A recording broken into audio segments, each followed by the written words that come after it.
साहिबान, कदरदान, मेहरबान, आपके बीच में आज एक बहुत बड़ी बात को लेकर मैं उपस्थित हुआ हूं। ध्यान से सुनिएगा और आखिरी तक वीडियो से जुड़े रहिएगा। आपकी बैटरी जो इस समय है वो बहुत डिस्चार्ज अवस्था में चल रही है।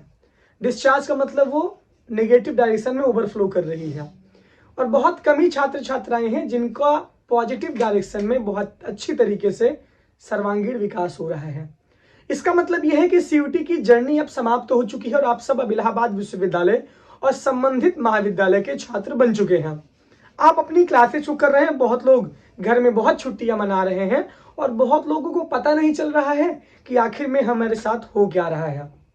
हम सबकी परीक्षाएं भी अब धीरे धीरे नजदीक आ रही हैं, क्योंकि आपके साथ ये हुआ है कि आपका एडमिशन तो अक्टूबर में हुआ है, सितंबर में लगभग एडमिशन खत्म हो गया है। अक्टूबर में आपका बीत गया दशहरे की छुट्टी में, 10 दिन की लगातार एक शानदार छुट्टी पड़ी थी, आपने अक्टूबर दशहरे में बिता दिया। नवंबर आपने बिता दिया दीपावली और छठ में, बीत चुका है।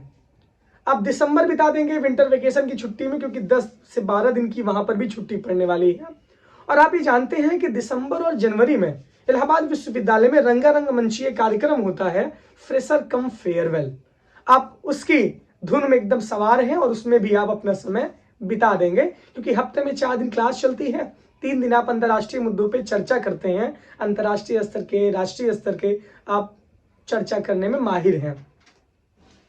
फरवरी बहुत कम ही दिन की होती है, बाकी तो आप फरवरी बिता देंगे और फिर आपके सामने आएगा मार्च। मार्च एक ऐसा महीना जहां पे आपके वक्त बदल जाएंगे, जज्बात बदल जाएंगे और सामने आपके आ जाएगा आपका एनुअल एग्जाम। सेकेंड ईयर वाले, थर्ड ईयर वाले, फर्स्ट ईयर वाले परीक्षाएं आसपास ही शुरू होनी है। हो सकता है फर्स्ट ईयर सीयूटी की परीक्षाएं 10-15 दिन बाद शुरू हो, लेकिन ये उम्मीद ना के बराबर अभी है। पूरा 100% सिलेबस आ रहा है, टीचर सिलेबस को पूरा करवा रहे हैं, लेकिन हम 1 दिन, 2 दिन, 3 दिन कर करके अपनी क्लासेज को हम ड्रॉप कर रहे हैं और फिर हमारे सामने मुसीबत खड़ी होती है कि हमारा प्रिपेयर नहीं है। अभी से ही हम नोस्टम देही, भिक्षाम देही की भिक्षा मांगते हुए, कोई भी मिल जा रहा है उसे नोट्स मांगते फिरते हैं। अपने आप से कुछ करना नहीं चाहते, अपने आप से कुछ सीखना नहीं चाहते। तब आपके सामने चुनौती खड़ी होती है।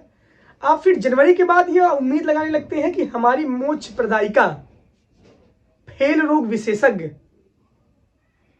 संजीवनी बूटी और इलाहाबाद विश्वविद्यालय के सिविल सर्विसेज का सपना देख कर आने वाले छात्रों के लिए सबसे बड़ी जड़ी बूटी डी कुमार की सीरीज मैदान में आती है।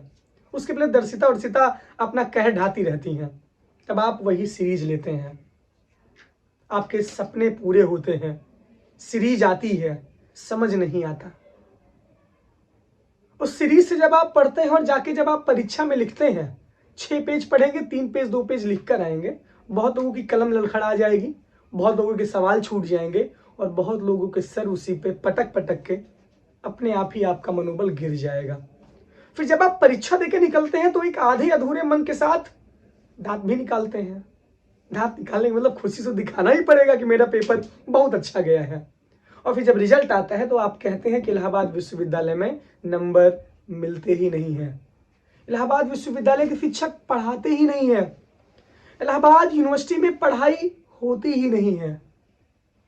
आपके ही बीच के बहुत सारे छात्र, बहुत सारों में कुछ छात्र जिनका 75%, जिनका 76%, जिनका 79-80% आता है, वो भी आपके ही बीच से निकलते हैं और वो शांति अवस्था में अपना काम इस समय क्लासरूम में बैठ के कर रहे होंगे, डेली क्लास अटेंड कर रहे होंगे, नोट्स खुद से बना रहे होंगे, आंसर राइटिंग की वो खुद से प्रैक्टिस कर रहे होंगे। और आप हैं कि आप अपने पड़ोसी को देख करके संतुष्टि प्रदान कर रहे हैं। ना आपके माता पिता यहाँ पर है, ना आपका भाई बहन यहाँ पे है, ना आपके परिवार वाले हैं जो आपको हमेशा रोके, हमेशा टोकें कि आप यहाँ ना जाइए, आप वहाँ ना जाइए, आप ये ना करिए, आप वो ना करिए। आप अपने आप के यहाँ पे खुद गार्जियन हैं। अगर अब नहीं सुधरेंगे तो कब सुधरेंगे? ये सबसे बड़ी चुनौती आपके सामने इस समय है। दिन भर क्लास कर रहे हैं, क्लास करके कमरे पे चले जा रहे हैं, समझ नहीं आ रहा है कि हम पढ़ाई कैसे कर रहे हैं। बहुत लोग तो क्लास भी नहीं कर रहे हैं, वो आर्यभट्ट वरामिहिर के वंशज हैं, उनको सारी चीजें अपने आप ही आ जाएंगी। लेकिन ये मायानगरी में बहुत सारे छात्र फंस चुके हैं। और फंसने के बाद ऐसी दलदल में धंसते चले जा रहे हैं कि वो अपने मेन पाथ से भटक रहे हैं। और जितना आप डिस्ट्रैक्ट होंगे उतना ज़्यादा आपका लक्ष्य आपसे दूर जाएगा। बताना मेरा काम है। बाकी आप अब इतने समझदार हो गए हैं, आपको इतना मैंने समझदार बना दिया है कि आप हमारी भी बात अब नहीं मानते। मानेंगे, परीक्षा के समय तब मानेंगे, तब आपके पास कुछ खोने के लिए रहेगा नहीं।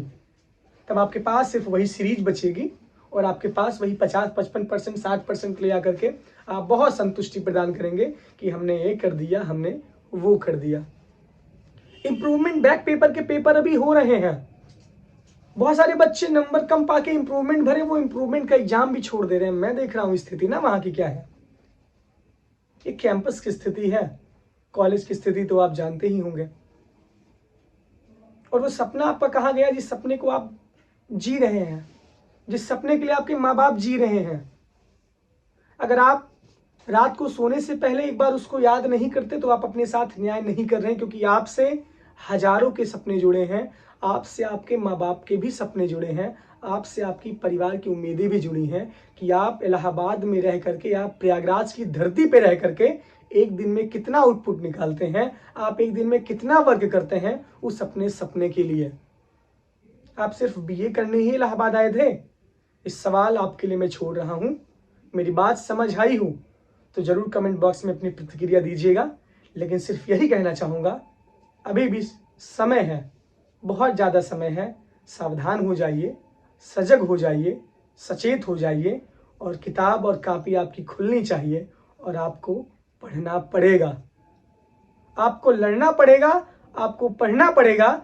इस जर्नी में कोई भी दिक्कत होती है तो हम आपके साथ कदम से कदम मिलाकर खड़े हैं। हमारी पूरी टीम इलाहाबाद यूनिवर्सिटी लाइव आपके साथ खड़ी है।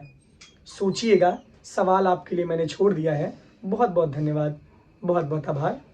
अगला वीडियो मिलते हैं एक नए एपिसोड के साथ।